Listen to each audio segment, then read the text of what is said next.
Hello, folks. Welcome to this conversation. I am Nathalie Nahai, host of the Hive Podcast, and also host of the very exciting 6-week online course with Advire that we've got coming up on the 10th of April, exploring the digital age, understanding and reclaiming systems of power. And with me today, I'm very excited to have in conversation tech researcher and brilliant author, Carl Miller, who some of you might have seen at the Medicine Festival and at Demos and elsewhere. So he's one of our brilliant teachers coming up on the course, and I'm going to ask him a bit today about what the digital revolution is and what it means for how we live. So, Carl, what are your thoughts with that first question to open up the chat? Well, what is a digital revolution? Well, I mean, it's both something quite simple and quite mysterious all at once, isn't it? Because on the one hand, it really just literally means the adoption of digital technologies and the process of digitalization, which, you know, companies will talk about and policymakers will talk about, us replacing the things that previously analog with things which are digital. That might be just everything from like the invoices that you send through to how you get your news. But of course, it's far more than that, because what's happened is that all those influences and all those kind of consequences have kind of rippled through those screens into all of us. So the digital revolution is not just about the adoption of technology. It's actually a kind of mangled intertwining of a vastly profound series of social, psychological, political consequences. So it's changing all of us. So it's a human revolution and a social revolution, probably I'd say first and foremost. And the way that those two bounce off each other, that is human beings and societal consequences with the tech is what I've really spent most of my life trying to untangle. And so if we're thinking about things like power and control, not only social, but also political and cultural, like whichever way you want to slice and dice it, thinking about power and control, how are they currently being exerted through existing technologies, do you think? Well, in ways which are quite mysterious and quite overlooked and misunderstood. So power is a slippery fish to catch, first of all, as a concept. Massively important, I think. I mean, I wrote a whole book about it, but quite hard to define. It comes in all these different forms, sometimes economic, sometimes coercive, more often than not, actually, though, ideational and to do with persuasion and the force of ideas. But it flows through those technologies in all those different ways, but in ways I think which are increasingly kind of mysterious to us. So that might be, for instance, the default settings that are kind of embedded in the software that you use and I use, and I'm certainly too lazy to often change. That's a form of control. A form of control might be the way in which kind of hackers can wrestle control of and master systems in ways which the designers didn't intend. Control might be the way in which your ideas are shaped and formed by the information that you see and consume. And that might be through consuming YouTube videos which have been recommended to you. So in one way or another, whether it is coercive or economic, I think kind of two things have happened really with power. And I'm condensing a book into a 30-second answer here. But I mean, one is that it's happening in ways which we don't often understand and don't often see, so it's hidden, and it's also quite wild. So it's also happening in ways which we often can't control ourselves, and certainly haven't set guardrails around. I have a feeling that is going to be something that we dig into quite a lot more when you have your session with us, because that's a big one. And it has big implications for agency, personal sovereignty, freedom. But just to kind of dig into the headlines and leave it at that sort of level at the moment, what do you see as some of the biggest disruptions happening in the world of digital democracy? Well, I mean, digital democracy is itself a disruption. It's essentially the idea that we can constantly change the way our democracies work using technology in one way or another. Began largely as a kind of activist pursuit, I think, as people wanting to find ways of making governments kind of more responsive and agile to their citizens. But if you look now to places like Taiwan, some of the Baltic countries, and across some cities and local governments actually around Europe, it's beginning to actually be used by those governments themselves. So it's beginning to be attached by power. And really, when you start to create new processes like consensus finding ways of having discussions online and then turning those into laws, as they've done in Taiwan, the sky's the limit. Suddenly democracy is a living being again. It's not something which is kind of baked into vellum. It's not simply a tradition we inherit. It's also something that we control and continue to work on ourselves. And that is itself, I think, a profound disruption, right? Because when you start to see democracy as being something which lives and breathes and grows, rather than, say, maybe just the single act of voting every 5 years, what democracy even is will change in our eyes, I think. And that is a huge disruption if it happens. Yeah, I like the idea that it's something which can evolve and become more of a living, responsive organism based on how people use it. Yeah, I mean, I've got a lot of thoughts about the lack or, well, the level of democracy that we have when you get to vote on a foregone set of people. Okay, so let's talk briefly about cybercrime. What's going on in the world of cybercrime? We've got some really exciting, well, it was probably too short to have long stories, but exciting stories about what's going on in, black hat conferences and all this kind of stuff. Indeed, yeah. I mean, so cybercrime is one of these dynamics where power is constantly competed over, obviously, between law enforcement agencies, states, and criminals, and that I've been kind of entranced and scared by for many years now. I mean, the first thing to say is that crime has utterly transformed over the last 20 years. Like half of crime now happens, basically, we call it cyber-dependent crime, through the devices and technologies which we use, and largely via the internet. You're more likely to have your social media accounts burgled than your house. You're more likely to receive a virus and be the victim of all forms of private violent crime put together. Wow. So crime is completely transformed. We often don't see it. It's not necessarily a crime which is visible out there in the street, but it's a crime which impacts so many more of us than it was before, and it's continuing to transform. The thing that hasn't really transformed, unfortunately, is the police.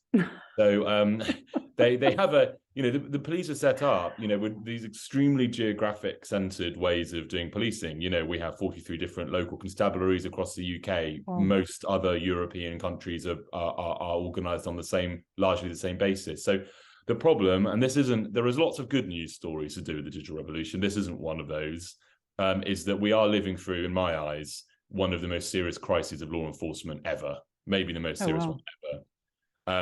I think police forces and therefore states are kind of really struggling to work out how to enforce laws online in the same way they can offline. And in the kind of vacuum left by, I think, overly distant and overly geographically centered police forces, we're seeing vigilantism and kind of private citizens in many ways taking the law in their own hands, or at least trying to protect themselves in any way that they can too. Can you say just a little bit more about that? Because I'm so curious about what that looks like. Sure. I mean, the most obvious kinds of groups that we've seen emerge are kind of paedophile catching vigilante groups. Oh wow! So there's lots of them. They're pretty active, and in some cases they have started to work kind of with the police in a strange way. Wow! Because they're kind of basically, in one way or another, trying to lure paedophiles into sting operations, and then expose them publicly, or hand over the files to the police. They work in different ways, or actually more problematically, actually go and try and collar the people that they presume but haven't proven are paedophiles themselves. So it's actually it's a really good example. People feel like, I think the people that do it feel like the police aren't active enough. Child sexual exploitation online is one of the areas which have probably changed, which is kind of one of the greatest consequences of this kind of transition into cybercrime. But when vigilante groups start doing it, obviously, and not the police, they create all these problems as well. So it's just one of many, and I'll have more stories soon, really, about how, I mean, I've kind of been drawn into that world perhaps more than I ever thought I would be. Not this particular world, actually, but the one of non-police officers trying to do something about the crimes they see online. Wow. Yeah, I mean, that's a whole other level of disruption and agency that we might not hear about, see, touch, feel. So let's talk a little bit about the perils and possibilities of AI and possibly automated decision making, because everyone, I would guess by now, who's got a laptop or a smartphone will have heard of ChatGPT and DALL and all of these kind of natural language processing platforms that are being designed by various big tech companies to interact with us, and some of the problems that have historically shown up when that happens. So what do you think are the risks around AI, maybe in the short term, and maybe looking down the barrel a little bit for like the next 18 to 24 months? Yeah, I mean, it's funny. So especially with ChatGPT. So I actually founded an NLP company 10 years ago, which with colleagues. I'm not a foundational researcher in NLP, but most of them are. Which kind of continues to this day. So it was strange kind of about 6 months ago when these new, what are called auto-aggressive or transformer-based models suddenly started coming out. And all my colleagues were just losing their minds about them. They were like doing they weren't writing essays for people. They were doing other kinds of tasks, but they were doing them with so much greater precision and power than the previous generation of models. Clearly something important was afoot there.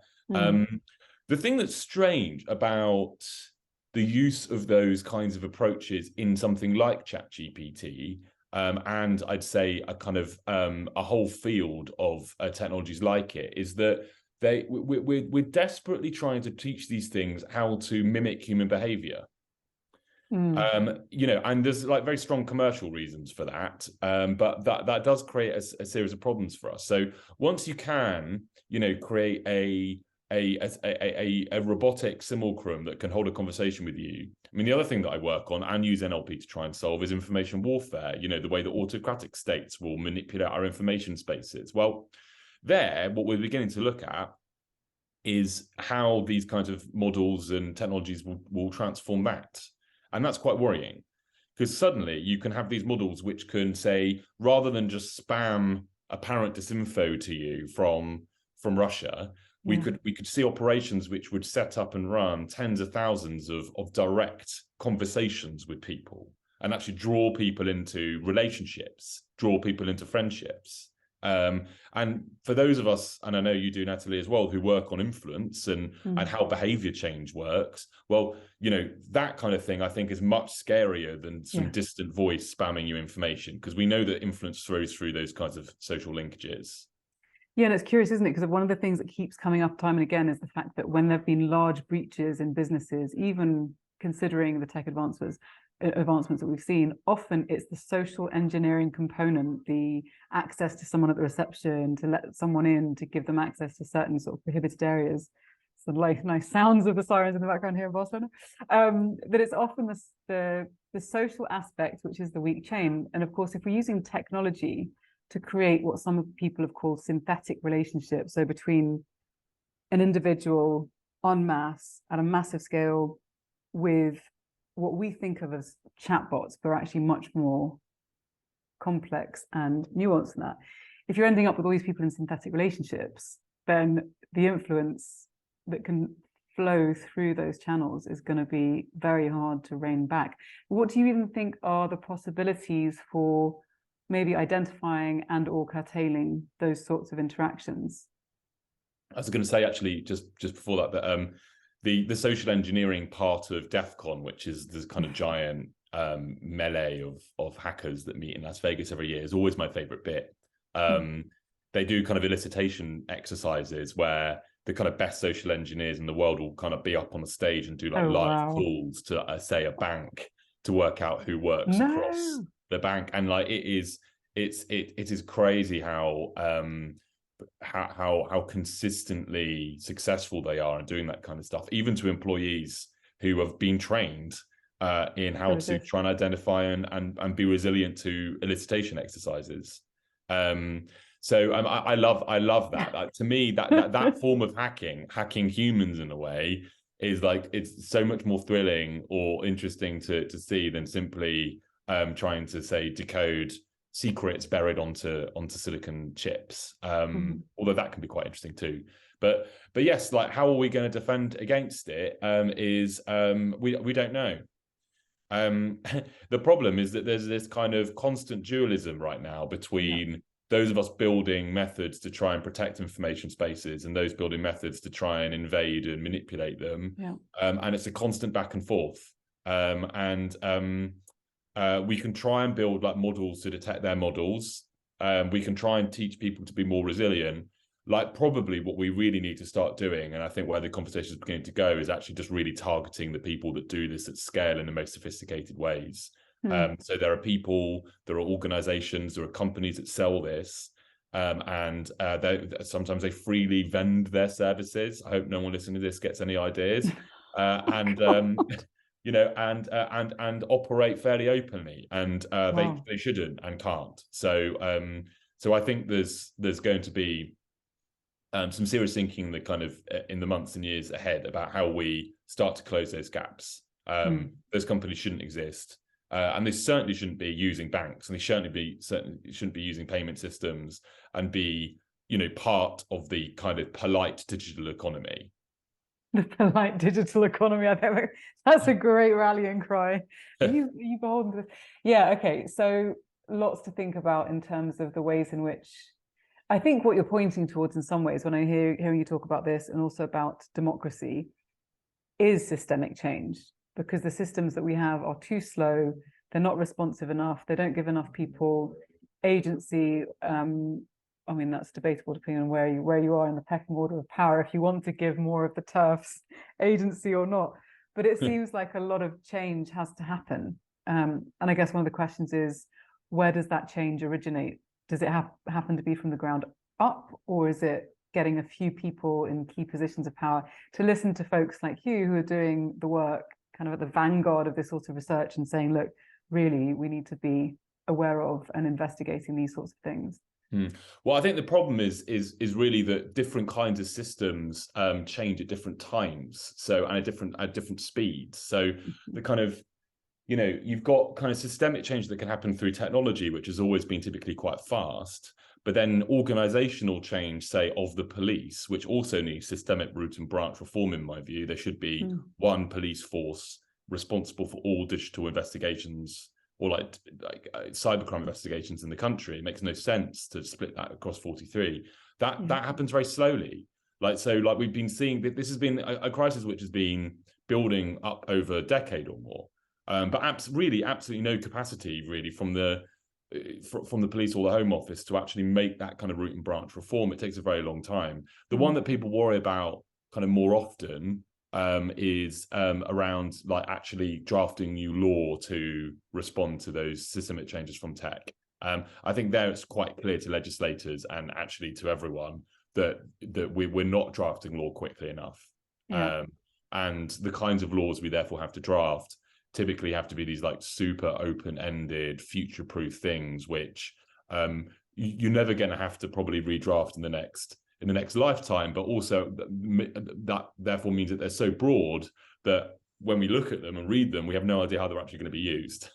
Wow. Okay. So then let's dig a little bit more into that before I go to the last question, because we've got a little time left. Where do you see the greatest progress being made in forms of legislation? Like, are there countries or organizations that are making propositions that are working, that have been different to how we've treated tech advancements than before? European Union. Really?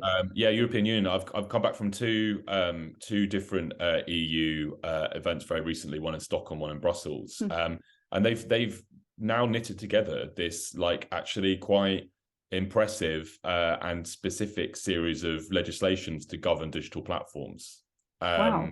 Yeah, the Markets Act, the Electronic Services Act, like there's the voluntary code on disinformation, but there's more and more coming out. And we don't know really if it's going to work or not yet, because it hasn't kind of been pulled through into regulatory action and case law and ultimately fines or other kinds of penalties. But there's a real determination, I think, across the European Union to make this happen and make this work. So in a strange way, you know, whilst all these platforms largely came out of Silicon Valley, or most of them, or China, it's the European Union that's actually leading this kind of new wave of kind of regulatory control, putting up all these kind of legal guardrails to try and control them more. I think it's very impressive. They've acted much faster than either my government here in the UK and certainly faster in the United States that are now is years behind. God, that's not going to sit comfortably with people who, well, I mean, it might do for people who actually don't want to have more regulation. It might be more of a kind of Wild West approach of, we don't want to be regulated. I know that's kind of a popular place to stand, but I think when we're talking about the kinds of cybercrimes you've described, the impact on mental health of young people. I remember reading years ago as a study, it was someone I interviewed who, German professor, who'd done several studies on the impact of too much screen time on the development of children's lenses, like their eyes basically, and how it was causing myopia. I was thinking, oh my God, this is not research you hear about in Europe, or in the West. I mean, unless you have someone who goes out of their way to do this kind of expose. But yeah, there are some really varied and impactful ramifications to the way in which we currently use text. It's good to hear that Europe is leading the way on this. So if we're thinking about, and this is the final question before I let you go, if we're thinking about individual freedom and agency within the context of surveillance capitalism, so companies making lots of money out of our data, what does it mean to you when I say these terms, individual freedom and agency, and what could it mean if we change the way in which we conceive of and regulate technology?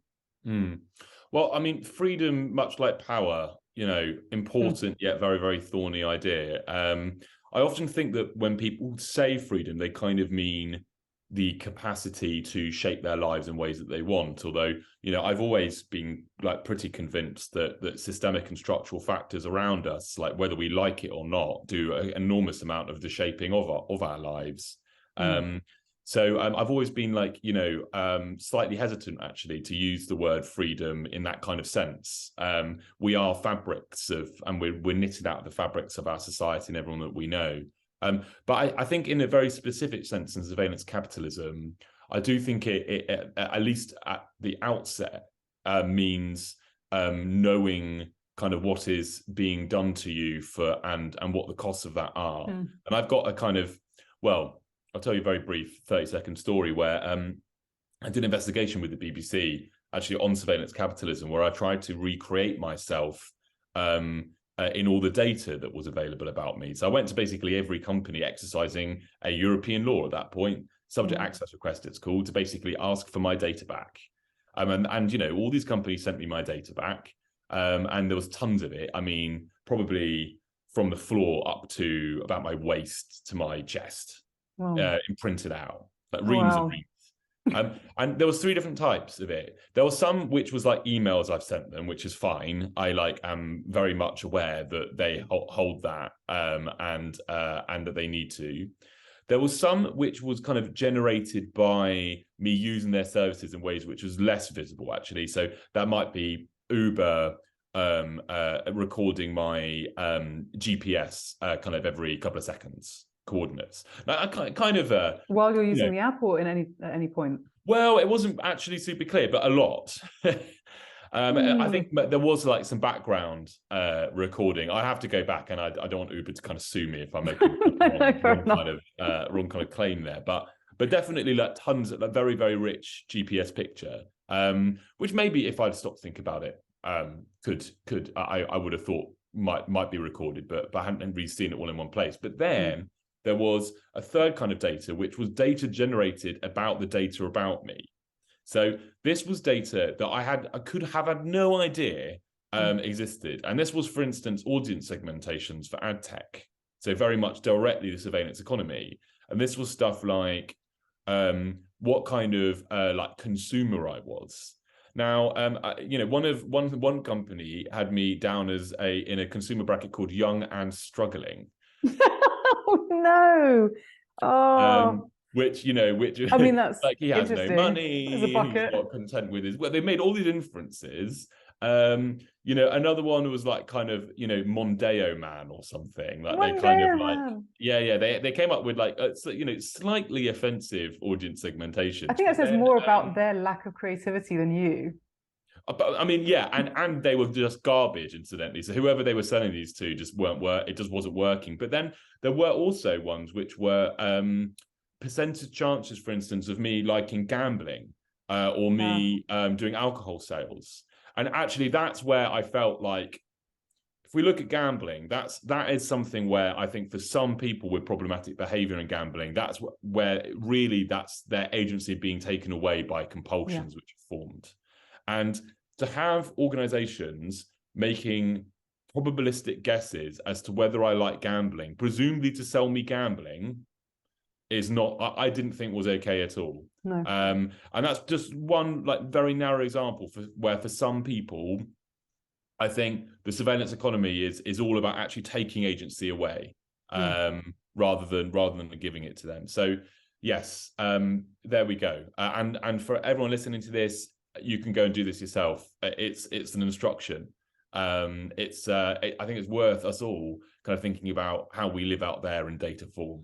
It'd be amazing if there was a company that could basically take, well, again, take that data, pass it, and then put it in a kind of dashboard format. That's something I would enjoy, to say, okay, this company has this much data on you, this is what they've inferred. Maybe that's another. That sounds like a business idea, Nathalie. Possible, Why don't you go away and do that? I think that's a great idea. I've got my hands full enough as it is. I don't want to be feeding the beast. Okay, so of all of these different topics, which are very interesting, which are the things that you're going to be talking with us about on your session? What are the things that ignite you right now, the kind of tidbits that people can expect? Oh, well, I mean, I think I'm going to be talking about all of this, really. I mean, like, power will be an idea that I'm going to be arguing to everyone is an idea that they need and they need to think about. And then in all these different areas of life, of course, politics, but we might talk about business as well, and maybe we'll talk about the law. Maybe we'll talk about, I'll tell some stories about cybercrime and the police. We're gonna try and explore this interplay of liberation and control and power sitting in the middle of that.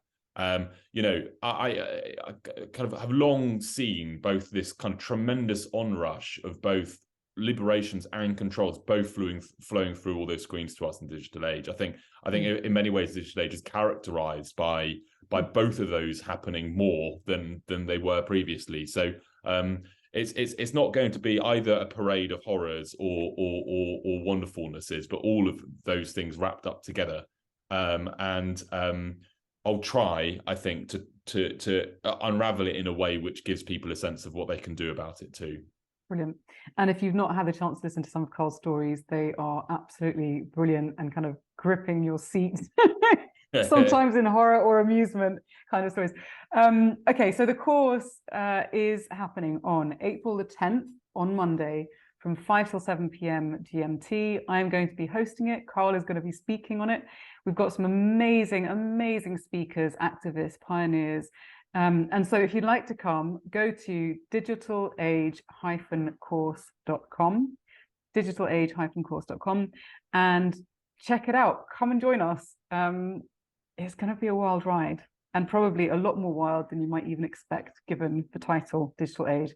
There's a lot of crazy stuff out there that I think would be very useful for us to know about and make different choices on. Carl, thank you so much for your time today. It's been fun, as always. Thanks, Nathalie, as ever.